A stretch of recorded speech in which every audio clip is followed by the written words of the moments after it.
비사업용 토지의 절세법을 알려드릴게요. 비사업용 토지란 토지를 실제 사용하지 않고 재산 증식을 위한 수단으로서 이용할 때, 즉 투기의 목적으로 소유하고 있는 토지입니다.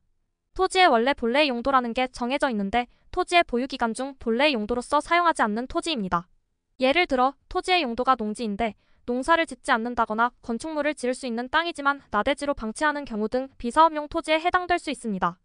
이런 토지들은 나중에 되팔 때 양도소득세가 중과세를 적용받게 됩니다.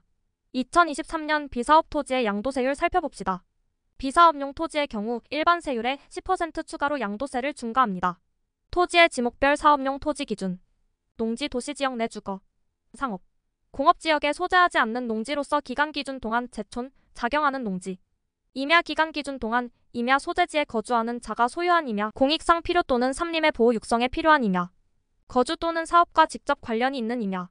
미등기 토지는 사업용, 비사업용 여부와 관계없이 양도 금액의 무려 70%를 양도세로 납부해야 합니다. 1년 미만 보유 시 50%, 2년 미만 보유 시 40%. 농지는 최근 5년 중 3년 이내, 최근 3년 중 2년 이상을 농지로서 사용하며 해당 토지의 30km 이내의 전입신고와 함께 실제로 거주해야 인정됩니다. 임야는 기준기간 동안 임야 소재지에 거주만 해도 인정됩니다. 토지의 양도세 감면 대상 확인. 표에서 8년 이상 자격 여부, 양도일 현재 농지 여부, 기타 사항과 입증서류와 서류 발급기관 확인해주세요. 필수 조건은 1양도일 기준 토지의 지목이 농지여야 함. 이 농지의 소재지 직선거리 30km 이내에 전입신고 후 거주해야 함. 3, 8년 이상의 경작을 하고 있어야 함. 사자기 노동력의 50% 이상을 농업에 사용하고 있어야 함. 실제 사례를 통해 알아봅시다. 질문 1. 나대지에 창고용 건축물을 지어서 물품 보관용으로 사용하려고 합니다. 제가 보유한 땅은 900평 정도인데 이 중에서 300평 정도만 창고용으로 사용해도 사업용 토지로 인정받을 수 있나요? 답변 1. 매년 물품의 보관, 관리에 사용된 최대 면적의 120%까지 사업용 토지로 인정. 질문 2. 제가 3년 1개월 전에 산 농지가 공공택지지구로 지정되어서 수용된다는 공문을 받았습니다.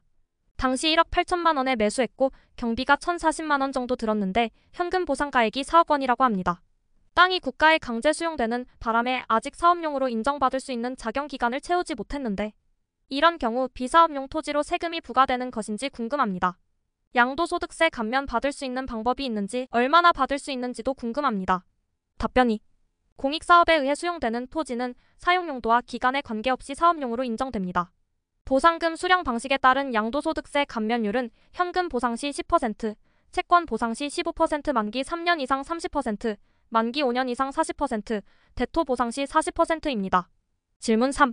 1년 반 전에 도시 외곽에 땅 500평을 구입했는데 20평 정도 되는 작은 창고 같은 것이 지어져 있었습니다. 땅의 용도를 확인해보니 도시지역이라는데 또 녹지 지역이래요. 이런 경우는 사업용인지 비사업용인지 어떻게 알 수 있나요? 답변 3. 사업용 토지 인정 범위 세법에서는 건축물의 바닥 면적의 용도지역별 적용 배율을 곱한 면적까지를 사업용 토지로 인정해줍니다. 재산세 고지서로 비사업용지 확인하기. 농지나 임야를 제외한 대지, 잡종지, 공장용지, 도로 등은 재산세 납부 내역으로 사업용 토지로 인정받기도 하기 때문에 지금 내 땅이 사업용인지 비사업용인지 궁금하다면 재산세 고지서를 보시는 것이 가장 확실합니다. 과세 대상의 구분란을 보세요. 지금까지 디토픽이었습니다.